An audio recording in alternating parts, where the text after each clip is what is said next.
Hello friends, welcome to my YouTube channel right to education में मर्जी। तो friends, यहाँ पर हम बात करने वाले हैं जूनियर एडेड शिक्षक भर्ती 2021 के बारे में कि यहाँ पर जो है वो आपके 4 सदस्यीय कमेटी का जो है वो गठन किया गया है। तो क्यों किया गया है उसके बारे में हम बात करेंगे।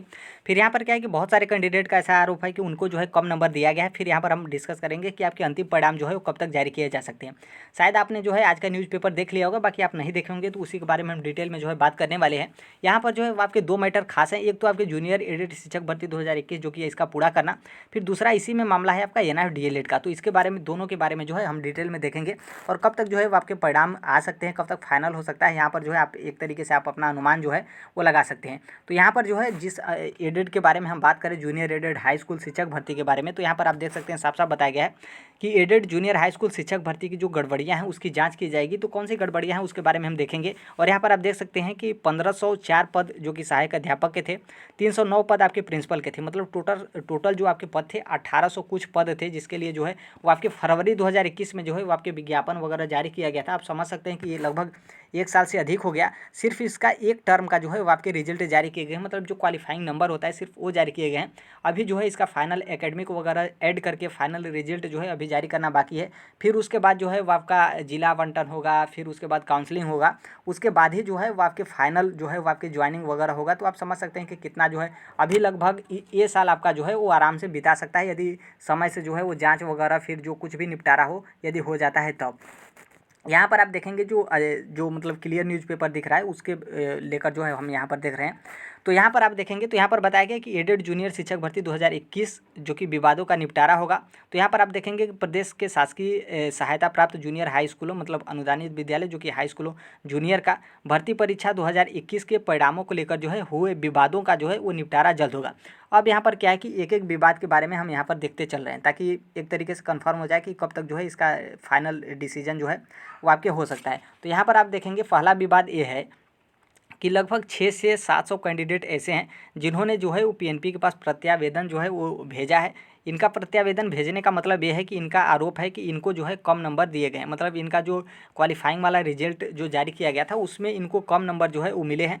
इन्होंने जो है वो ऐसा आरोप लगाया है लगभग 6 से 700 कैंडिडेट। तो आप समझ सकते हैं कि 700 लोगों ने जो है वो आरोप लगाया कि हमको जो है वो मतलब कम नंबर दिया गया है। मतलब इन्होंने आंसर सीट वगैरह चेक किया होगा तो उसके हिसाब से इनको कम नंबर दिया गया है और इन्होंने फिर से ओएमआर सीट चेक करने का जो है ये मांग की है। तो 6 से 700 कैंडिडेट ऐसे हो गए।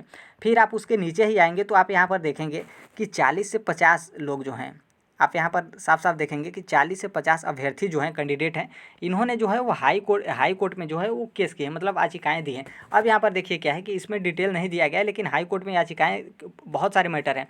एक तो आपकी एनआईएफ डीएलएड का मैटर हो गया, फिर उसके बाद क्या है कि बहुत सारे लोगों का परसेंटेज वाला मैटर हो गया, फिर उसके बाद आपके सब्जेक्ट कॉम्बिनेशन का मैटर हो गया, फिर उसके बाद मैटर हो गया आपके रिजर्वेशन का, फिर उसके बाद मैटर हो गया आपके जो जिला आवंटन वगैरह ये सब हैं इसके बारे में। फिर इसके अलावा भी ये जो उम्र का है वो भी मैटर हो गया। फिर उसके बाद जो ईडब्ल्यूएस का है वो भी आपके मैटर हो गया। तो बहुत सारे ऐसे मैटर हैं जिसमें 40-50 लोग जो हैं ये हाई कोर्ट में याचिकाएं जो हैं वो दायर की हैं। अब ऐसा नहीं है कि 40-50 लोग एक एक याचिकाएं दें, हो सकता है कि इसमें बहुत सारे लोग पिटिशनर भी बने होंगे। तो अभी तक क्लियर नहीं है कि कौन किस किस मुद्दे पर जो है वो आपकी याचिकाएं जो हैं वो दायर की गई हैं, लेकिन यहाँ पर 40 से 50 लोग जो हैं वो आपकी याचिकाएं दी हैं। और लगभग इसी तरीके से आपका रिजर्वेशन का, तो इस तरीके से जो है वो आपके मैटर हैं जिसके कार्ड जो है वो हाई कोर्ट में केस किया गया है। अब यहाँ पर क्या है कि अब आप आगे यहाँ पर आप देखेंगे तो यहाँ पर क्या है कि आपको पता है कि जो आपके जूनियर एडेड का पेपर होता है जिसके देख रेख में वो आपके पीएनपी होते हैं, मतलब परीक्षा नियामक प्राधिकारी के सचिव होते हैं। अब क्या है कि परीक्षा नियामक प्राधिकारी के सचिव जब उस टाइम पे आपका जूनियर एडेड का एग्जाम हुआ था तो उस टाइम पे थे आपके जो सचिव थे संजय उपाध्याय। अब ये संजय उपाध्याय जो है, आपको पता है कि यूपीटीटी का जब पेपर लीक हुआ था तो उसमें जो है इनको गिरफ्तार किया गया था और गिरफ्तार करने के बाद जो है इनको उस पद से हटा दिया गया था।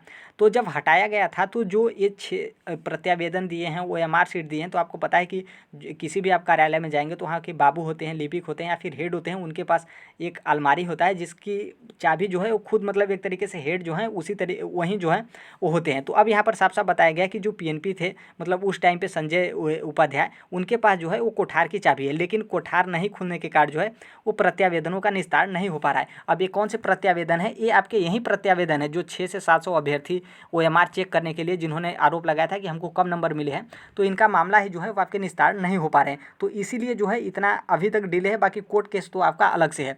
अब क्या है कि अब यहाँ पर मामला है कि क्या पीएनपी के पास एक ही तो मामला होगा? नहीं, बहुत सारे मामले होंगे।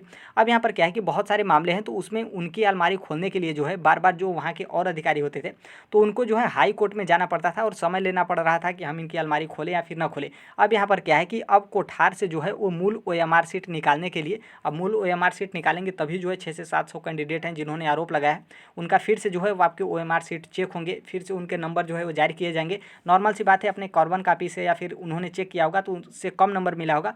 फिर उसके बाद जो है उन्होंने कोर्ट में शरण ली और अपना प्रत्यावेदन दिया और OMR सीट जो है फिर से चेक करने के लिए जो है उन्होंने रिक्वेस्ट जो है वो किया है। अब यहाँ पर क्या है कि अब आप यहाँ पर OMR जो कोठार है उसको खोलने के लिए जो है वो शासन ने 4 सदस्यीय जो कमेटी है उसकी गठित की है। अब इस यहाँ पर आप देखेंगे कि विशेष सचिव अवधेश कुमार तिवारी की ओर से जो है वो 12 अप्रैल, जो कि आज आपके 14 अप्रैल है, 12 अप्रैल को जो है वो जारी आदेश में डीएम प्रयागराज से नामित, मतलब डीएम प्रयागराज से नामित आपके उप जिलाधिकारी स्तर के कुछ अधिकारी हैं, जो कि आप यहाँ पर देख सकते हैं, उनको जो है इसमें मतलब मूल रूप से उन्हीं के देख रेख में ये जो है वो कोठार जो है वो खुला जाएगा और इनका मूल OMR सीट निकाला जाएगा, जिनका OMR सीट जो है वो फिर से चेक करना है, जिन्होंने कम नंबर का आरोप लगाया है, और उस OMR सीट का जो है वो वीडियो रिकॉर्डिंग किया जाएगा। यहाँ पर जो है इसके बारे में बताया गया है। अब यहाँ पर क्या है कि अब यहाँ पर जब आपका वीडियो रिकॉर्डिंग किया जाएगा और यहाँ पर साफ साफ बताया गया कि जांच उसकी कराई जाएगी और उसमें विसंगति जो है वो मिलती है, मतलब त्रुटि मिलती है, तो उसके बाद जो है वो रिपोर्ट शासन को भेजा जाएगा। तो अब यहाँ पर देखेंगे कि अभी उनकी कमेटी बनाई गई है, वीडियो रिकॉर्डिंग के माध्यम से जो है उनका कोठार जो है वो खोला जाएगा, फिर उसके बाद जो है उनका चेक किया जाएगा OMR सीट। फिर यदि OMR सीट में वो कैंडिडेट सही होते हैं, हकीकत में उनका अधिक नंबर आया है, उनको कम नंबर दिया गया है, तो फिर से जो है उस शासन को भेजा जाएगा और शासन क्या निर्णय लेता है उसके बाद ही कंफर्म होगा। अब तो थोड़ा सा आपका टाइम लगेगा, क्योंकि आपको पता है कि आप देख सकते हैं छोटे छोटे केस में 5 महीने 6 महीने लग जाते हैं, तो इसमें भी आपके कहीं ना कहीं ज़्यादा टाइम लगेंगे। फिर यहाँ पर क्या है कि अब यहाँ पर बताया गया कि विवाद हल होने के बाद ही जो है वो आपकी खुलेगी भर्ती की राह, मतलब विवाद जो इसका सॉल्व हो जाएगा उसके बाद ही आपका खुलेगा। और यहाँ पर बताया गया कि एडिएट जूनियर भर्ती की मूल OMR सीट जो है वो मिलने के बाद परिणाम को लेकर जो है जो प्रत्यावेदन मिले हैं या फिर हाई कोर्ट में जो याचिकाएँ हुई हैं उनका निस्तारण हो सकेगा, उसके बाद ही भर्ती की राह खुलेगी। अब यहाँ पर क्या है कि बहुत सारे डाउट हैं। अब यहाँ पर डाउट ये भी है कि मान लीजिए हो सकता है कि OMR सीट उनका खुले, फिर OMR सीट उसमें इन लोगों का OMR सीट ना मिले, क्योंकि बहुत सारे इसके पहले भी विवाद हुए हैं। 68,500 में भी बहुत सारे लोगों के OMR सीट जला दिए गए थे, ताकि उनका ना OMR सीट मिलेगा ना उनका फिर से जो है वो जांच होगा, जो कुछ भी बहुत सारे मामले इस तरीके से होते हैं। आपको पता ही है किस तरीके से जो ये मामले होते हैं भर्ती वगैरह के, फर्जीवाड़े के या फिर घोटाले वगैरह के। तो अब यहाँ पर देखिए क्या है कि थोड़ा सा टाइम लग सकता है। आप देखेंगे कि थोड़े छोटे मोटे टाइम के लिए लगभग 2021 फरवरी के लमसम जो है इसका विज्ञापन जो है वो जारी किया गया था, और आज आपके अप्रैल हैं, अप्रैल में भी आपका आधा अप्रैल जो है वो बीत गया, तो 1 साल से अधिक अभी सिर्फ इस मामले में जो है वो आपके बीत गया, जो कि सिर्फ इसका टर्म 1 का जो है वो रिजल्ट आया है, मतलब जो क्वालिफाइंग नंबर होता है सिर्फ उसका रिजल्ट आया है। अब इसके बाद जो है वो आपके फाइनल एकेडमिक वगैरह को जोड़कर फिर आपका रिजल्ट आएगा। फिर उसके बाद जो है अब इसमें किस तरीके से भर्ती प्रक्रिया होगा, क्या जिला वाइज जो है इसका सीट जो है उसका दिया जाएगा, उस पर आरक्षण लागू होगा, या फिर टोटल जो सीट है उस पर जो आपके रिजर्वेशन है उसको लागू किया जाएगा। अब किस तरीके से किया जाएगा वो भी अभी तक नहीं पता है, वो भी आपके कोर्ट में लंबित है। और जो कोई भी विभाग के अधिकारी हैं वो भी जो है वो आपकी कन्फ्यूजन है कि हम किस तरीके से रिजर्वेशन का मामला जो है वो फिट करें और किस तरीके से काउंसलिंग करें। क्या काउंसलिंग टोटल पोस्ट के लिए जो है हम फाइनल रिजल्ट जारी कर दें, या फिर जो टोटल जो विद्यालय के पद रिक्त हैं जो कि 1800 उस पद रिक्त हैं, तो जिले में कितने पद रिक्त हैं उसके हिसाब से जो है हम आरक्षण लागू करें, या फिर जो वैकेंसी है काउंसलिंग वगैरह की है, तो ये सब सभी जो है वो आपके विवादित हैं। तो हमें नहीं लगता कि गवर्नमेंट कितना भी फास्ट करे तो 2022 में जो है वो आपका क्लियर हो पाए। अब ये लगता है कि 2023 जो है वो आपके लग ही जाएगा, बाकी गवर्नमेंट के ऊपर है। गवर्नमेंट चाहे तो लगभग 20 से 25 दिन में इसका फाइनल हो जाएगा, लेकिन आप समझ सकते हैं कि 1 साल सिर्फ टर्म 1 का रिजल्ट जारी करने में जो है वो लग जाता है। तो कहीं ना कहीं गवर्नमेंट बहुत ज़्यादा इस पर जो है वो लूज है, मतलब काम ही नहीं करना चाहती है। बाकी जो कोई भी देखिए आता है उसके बारे में हम डिस्कस जो है वो कर देते हैं। तो यहाँ तक जो है वो आपके यही अपडेट था। हाँ, अब इसमें हम बात कर देते हैं NARS DLED के लिए। तो देखिए क्या है कि जूनियर एडेड में भी NARS DLED का मामला था, क्योंकि बहुत सारे लोग कोर्ट केस किए थे। फिर कोर्ट केस करने के बाद जो है NARS DLED कैंडिडेट को जो है इसमें बैठने का मौका मिला था। फिर इसके बाद जो है अभी तक क्या है कि इसका फाइनल जो है वो आपके रिजल्ट नहीं जारी किए गए हैं, और जो NARS DLED का कोर्ट केस था उसमें जो है वो आपके डेट ही मिले हैं। तो ध्यान रखिएगा ये केस जो है वो आपका खारिज नहीं हुआ है, बल्कि डेट भी मतलब जो इसका डेट है उसको बढ़ा दिया गया है, और अभी तक डेट जो है इसकी सुनवाई का नहीं मिला है। तो जल्दी ही NARS DLED के भी इसमें जूनियर एडेड का सुनवाई का डेट मिले, जो कि आप यहाँ पर देखेंगे। हमने ऊपर मतलब यहाँ पर हमने बताया था कि जो 40 से 50 अभ्यर्थी हैं तो जो हाई कोर्ट में केस किए थे, तो इसमें आपके एनआईसी डीएलएड वाले भी हैं, तो अभी तक जो है कोर्ट का भी निस्तार नहीं किया गया है। अभी फिर से ओएमआर सीट करने का प्रत्यावेदन जो दिया गया था, उसी के लिए जो है वो सिर्फ आपके काम चल रहे हैं। तो अब यहाँ पर जो ओएमआर सीट है उसका जो है वो देखा जाएगा, यदि गलतियां होगा शासन में जाएगा। फिर जो हाई कोर्ट के मामले हैं, जो हर एक मामले जो है वो आपके अपने अपने स्तर से जो है उस पे काम जो है वो चल रहे हैं। तो जल्द ही कोई निपटारा हो जाएगा, तभी जो है वो आपको देखने को मिलेगा न्यूज़ वगैरह जो कुछ भी हो। मान लीजिए यदि सब चीज़ फाइनल हो जाता है, प्रत्यावेदन जो दिया गया था 600-700 से, उनका जाँच हो जाता है मार्कशीट और हाई कोर्ट के मामले जो है वो ख़त्म हो जाते हैं, तो आपको जो है सिर्फ आपके फाइनल आंसर की और जो आपके ज्वाइनिंग है उस पर जो है आपको काम देखने को मिलेगा।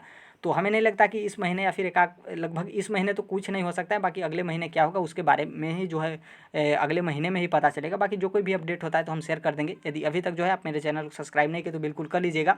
मिलते हैं अगले नेक्स्ट वीडियो में, तब तक के लिए thank you, bye bye, take care, all the best, thank you.